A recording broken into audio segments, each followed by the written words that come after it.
Steph, John Dickinson, 95.7 The Game. What clicked for you in the third quarter, and how important was it to drive to the basket and get some layups and kind of take what the defense was giving you to help the three-point shot finally go in? And also just the explosion emotionally, you were yelling it seemingly at everybody when you got that one to go in. Just how much of a release was it to finally see that first one go in that third quarter?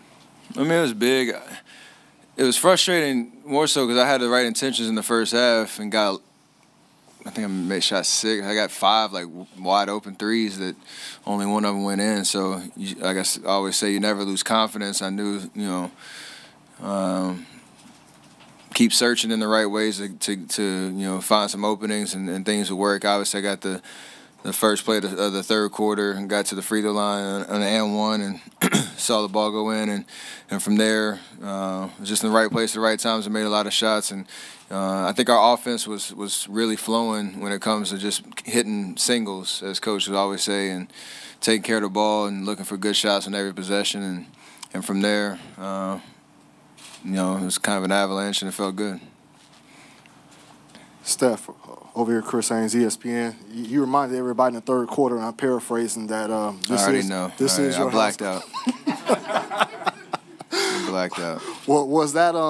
Do you feel like that was your emotions just boiling over based off of, I guess, the narrative that's been, circling around you over the last 3 days?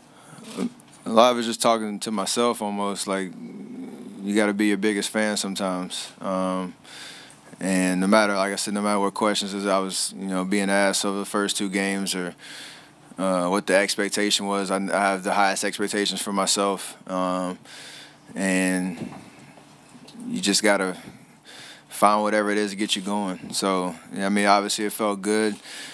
And you want to, use that energy to, show your teammates that you're here, you're with them, and get the crowd into it.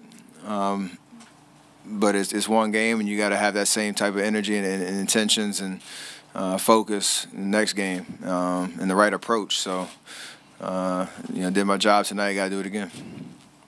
Steph, Janie McCauley from AP. How do you decide whether to shake your backside afterward or go down on your back and do a snow angel, or is it all spontaneous? And also, Draymond just said that your 3 brings the house down the way some guys' dunks do in other buildings. And do you sense that? Yeah, big momentum swings when you can.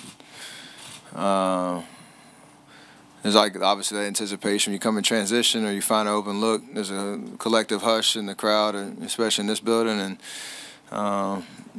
it's a cool moment. So I was searching for it in the first half. Like I said, I had plenty of opportunities, just couldn't knock it down. And third quarter, it opened up. So, I've been doing it for a while and won't let 2 tough games shooting keep me frustrated, and just keep shooting and let it kind of take care of itself in that sense.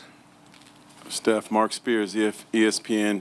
Is there something that you've seen that makes you feel like you're showing more aggressiveness going to the basket? And also, what was the key to your play defensively tonight?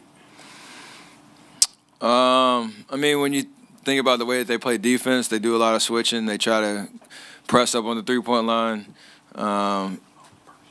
and take away any daylight. And when you have that much space, it's a little easier to get into the paint, finish at the rim, or try to probe and kick out to the weak side. That's how I got my first 3 in the first half, was kind of probing, bringing 2 to the ball, giving it up, and then relocating out. So you can't press. I think that's the biggest thing I did in game 2 is 3's not there. That's fine. There's plenty of other things that I can do on the court to help get the offense going. Obviously, I like to shoot 3s, and I'm gonna keep shooting them.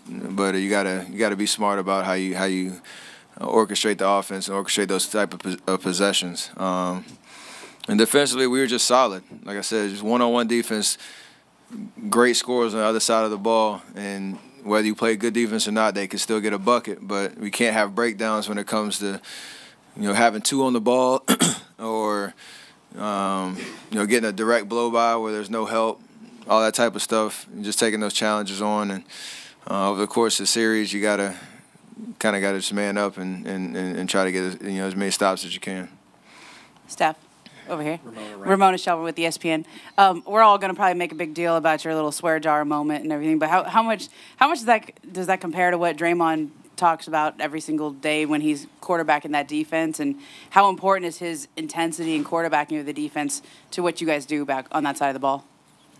It's huge because I think when you talk and you have a guy who his eyes are surveying the floor, knowing where our advantages are, it's always like a confidence builder. When you're guarding the ball, you might seem like you're on an island, but if you hear somebody's voice behind you saying, "I'm here, I'm there," send them left, send them right, whatever the case is, you kind of ready for that possession a little bit more than if you hear silence and it's like, oh, I don't know what to do. So obviously you have to have confidence on the ball to defend, but it's not just a one-on-one type of situation. It's all five guys got to be ready, and you have to have a guy like Draymond who's in this series in the positions that he's sitting in the paint and whatever, knowing where to send help. And he was everywhere today, and hopefully that'll continue. Steph, Mark Schwartz from ESPN. I got two for you. One, Draymond talked about how your mental toughness is one of the signature things about who you are. How much do you need and rely on mental toughness in a situation like tonight when you haven't shot the ball well for 2 games and everyone's talking about it? And secondly, how much did you enjoy kind of doing to James Harden what he has been doing to you for so much of the series, putting you in isolation and you putting him on an island tonight? The first question, that is what makes, I think, a great player and a person in general, just being able to deal with, failure, frustrations, whatever it is, not living up to your own expectations and not letting, yourself get defeated. Plenty of opportunity to do that when you got 800 cameras in your face and questions about why you're not shooting this or why'd you play so bad in game 2, whatever it is. You got to block that out and really be your own worst critic and your own biggest fan, like I said. So it's hard to do at times because everybody's human, but consistently that's got me through tough times and really keeps my perspective right when games go well too, because it can change quick. But and the others, just be aggressive in those situations, because I'm gonna find myself in those type of isolation situations a lot with how they guard. So you can make plays and be ready for those type of one-on-one situations.